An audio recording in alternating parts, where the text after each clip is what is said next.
ಇವತ್ತು ನಾವು ಸೇರ್ತಾ ಇದ್ದೀವಿ ಇನ್ನು ಮೊದಲನೇ ಬಾರಿ. ಮುಂದೇನು ಬಹಳ ಜನ ಕೇಳ್ತಾ ಇದ್ದಾರೆ, ತುಂಬ ಜನ ಕೇಳ್ತಾ ಇದ್ದಾರೆ. ನೀವು ನೋಡ್ತಾ ಇರ್ಬೋದು, ರೈತರು ತುಂಬಾ ಜನ ರೈತರು ಬಂದಿದ್ದೀರಿ. ನಮ್ಮ ಜಮೀನ ವಕ್ತಾಸ್ತಿ ಮಾಡಿಬಿಟ್ಟಿದ್ದಾರೆ. ಪಹಣಿನಲ್ಲಿ ವಕ್ತಾಸ್ತಿ ಏನು ತಪ್ಪು ಮಾಡಿದ್ವಿ ನಾವು? 500,000 ವರ್ಷಗಳು ಅಪ್ಪ ಅಜ್ಜ ಮುತ್ತಜ್ಜನ ಕಾಲದಿಂದನೂ ಕೂಡ ನಮ್ಮ ವಂಶದಲ್ಲಿ ಇದ್ದಂಥ ಆ ಜಮೀನು ವಕ್ತಾಸ್ತಿ ಅಂತ ಮಾಡ್ಕೊಂಡಿರ್ಬೇಕಾದ್ರೆ ಎಷ್ಟು ಸೊಕ್ಕಿರ್ಬೇಕು ಇವರಿಗೆ. ಈ ಬ್ರಿಗೇಡ್ ನಾನು ನಿಮ್ಗೆ ಹೇಳ್ತೇನೆ, ಸಾಧು ಸಂತರ ನೇತೃತ್ವದಲ್ಲಿ ಎಲ್ಲ ರೈತರ ಭೂಮಿ ವಾಪಸ್ ಅವರ ಹೆಸರಿಗೇನೆ ಪಹಣಿ ಆಗಬೇಕು. ಅಲ್ಲಿ ತನಕನೂ ಕೂಡ ನಮ್ಮ ಹೋರಾಟ ನಿಲ್ಲಲ್ಲ. ಇದು ಬ್ರಿಗೇಡಿನ ಉದ್ದೇಶ. ನಾನು ನಿಮ್ಮೆಲ್ಲರಿಗೂ ಕೈ ಮುಗಿದು ಪ್ರಾರ್ಥನೆ ಮಾಡ್ತೇನೆ. ನಮ್ಮ ಈ ಉದ್ದೇಶ ರಾಜಕೀಯ ಉದ್ದೇಶ ಅಲ್ಲ. MLA ಅನೇಕ ಮಂತ್ರಿ ಉಪಮುಖ್ಯಮಂತ್ರಿ ತನಕ ಆಗಿದ್ದೇನೆ. ರಾಜಕಾರಣ ಮಾಡೋದಕ್ಕಿನ್ನು ಬೇಕಾದಷ್ಟು ಜಾಗ ಇದೆ. ರಾಜಕೀಯಕ್ಕೆ ಮಾಡೋಕ್ಕೋಸ್ಕರ ಅಂತ ತುಂಬ ಜನ ಹೇಳ್ತಾರೆ. ನಾನು ಅದಕ್ಕೆ ಉತ್ತರ ಕೊಡಲ್ಲ. 1008 ಸ್ವಾಮಿಗಳ ಪಾದವನ್ನು ಮುಟ್ಟಿ ಪ್ರಮಾಣ ಮಾಡ್ತಾ ಇದ್ದೇನೆ. ಸಾಮಾನ್ಯ ಜನರಿಗೆ ಜೊತೆ ಸೇರಿ ಆ ಸಾಧು ಸಂತರಿಗೆ ಸಮಾಧಾನ ಆಗೋ ರೀತಿಯಲ್ಲಿ ಹಿಂದೂ ಧರ್ಮದ ಉದ್ಧಾರ ಮಾಡಬೇಕು, ಹಿಂದುತ್ವ ಉಳಿಸ್ಬೇಕು. ಇದಕ್ಕೋಸ್ಕರ ಈ ಬ್ರಿಗೇಡನ್ನ ನಾವು ಮಾಡ್ತಾ ಇದ್ದೇವೆ.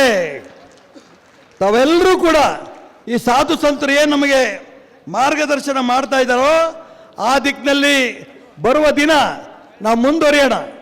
ಇವತ್ತಿಗೆ ಇದು ಉದ್ಘಾಟನೆ ಅಷ್ಟೇನೆ. ಎಂತೆಂಥ ಮಹಾಪುರುಷರು ಬಂದು ಇವತ್ತು ಉದ್ಘಾಟನೆ ಮಾಡಿದ್ದಾರೆ ನೋಡಿ. ಯಾವ ಜನ್ಮದ ಪುಣ್ಯವೋ ಗೊತ್ತಿಲ್ಲ, ನೀವು ಮಾಡಿದ ಪುಣ್ಯವೋ ನಿಮ್ಮ ಅಪ್ಪ ಅಮ್ಮ ಮಾಡಿದ ಪುಣ್ಯವೋ ಗೊತ್ತಿಲ್ಲ. ಇಂಥ ಸಾಧು ಸಂತರು ಬಂದು ಕ್ರಾಂತಿ ವೀರ ಬ್ರಿಗೇಡ್ನ ಉದ್ಘಾಟನೆ ಮಾಡಿದ್ದಾರೆ ಅಂದ್ರೆ ಅರ್ಥ ಈ ಬ್ರಿಗೇಡು ಹಿಂದುತ್ವವನ್ನು ಈ ರಾಜ್ಯದಲ್ಲಿ ಉಳಿಸ್ತೇವೆ. ಯಾವ ಅನುಮಾನ ಬೇಡ. ಈ ದಿಕ್ಕಲ್ಲಿ ಪ್ರಮಾಣ ಮಾಡ್ಕೊಂಡು ಹೋಗೋಣ.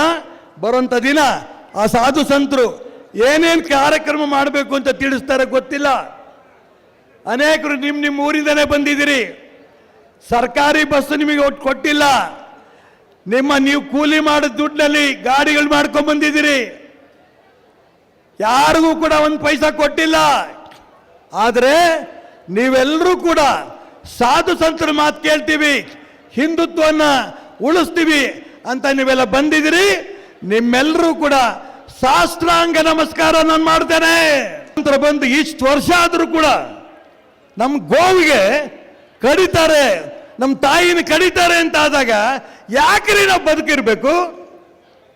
ಇಷ್ಟು ಜನ ಸಾಧು ಸಂತರು ಆ ಕಡೆ ಈ ಕಡೆ ಎಲ್ಲ ಕೂತಿರೋರು ಒಂದು ಕಾರ್ಯಕ್ರಮಕ್ಕೋಸ್ಕರ ಬಂದಿಲ್ಲ, ನಮ್ಮನ್ನ ಜಾಗೃತಿ ಮಾಡಕ್ ಬಂದಿದ್ದಾರೆ. ಹಾಗಾಗಿ ನಾನು ಇಷ್ಟು ಮಾತ್ರ ಹೇಳ್ತೇನೆ, ನಾವು ಇನ್ನು ಮುಂದೆ ಗೋ ರಕ್ಷಣೆ ಮಾಡಬೇಕು. ಅತ್ಯಾಚಾರಗಳಾಗ್ತಾ ಇದೆ ನಮ್ಮ ಹೆಣ್ಮಕ್ಳ ಮೇಲೆ, ಆ ಅತ್ಯಾಚಾರ ನಿಲ್ಲಿಸಬೇಕು. ಸಾಧು ಸಂತರ ಮೇಲೆ ಅವ್ರು ಹೇಗಿದ್ದಾರೆ ನೋಡಿದ್ದೀರ ನೀವು? ನಾನು ದೊಡ್ಡ ದೊಡ್ಡ ಮಠಗಳಿಗೆ ಸಾಕಷ್ಟು ಮಠಗಳಿಗೆ ಹೋಗಿದ್ದೆ. ಅವೇ ಮಠಗಳು ಹಿಂದೂ ಸಮಾಜ ಮಠ ಅಭಿವೃದ್ಧಿ ಆಗಬೇಕು ಅನ್ನೋಂಥ ಅಪೇಕ್ಷೆ ಇತ್ತು. ನಮ್ಮ ಸರ್ಕಾರ ಇದ್ದಾಗ 109 ಕೋಟಿ ಸದಾನಂದ ಗೌಡರು ಮುಖ್ಯಮಂತ್ರಿ ಆದಾಗ 129 ಕೋಟಿ ಬಸವರಾಜ ಬೊಮ್ಮಾಯಿ ಮುಖ್ಯಮಂತ್ರಿ ಆದಾಗ ಕೊಟ್ಟಿದ್ವಿ.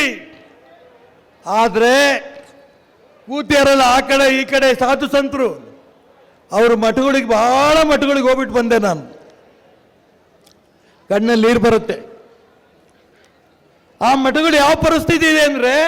ಈ ವಿಡಿಯೋ ನಿಮಗೆ ಇಷ್ಟವಾದಲ್ಲಿ ಲೈಕ್ ಮಾಡಿ, ಶೇರ್ ಮಾಡಿ, ಸಬ್ಸ್ಕ್ರೈಬ್ ಮಾಡಿ.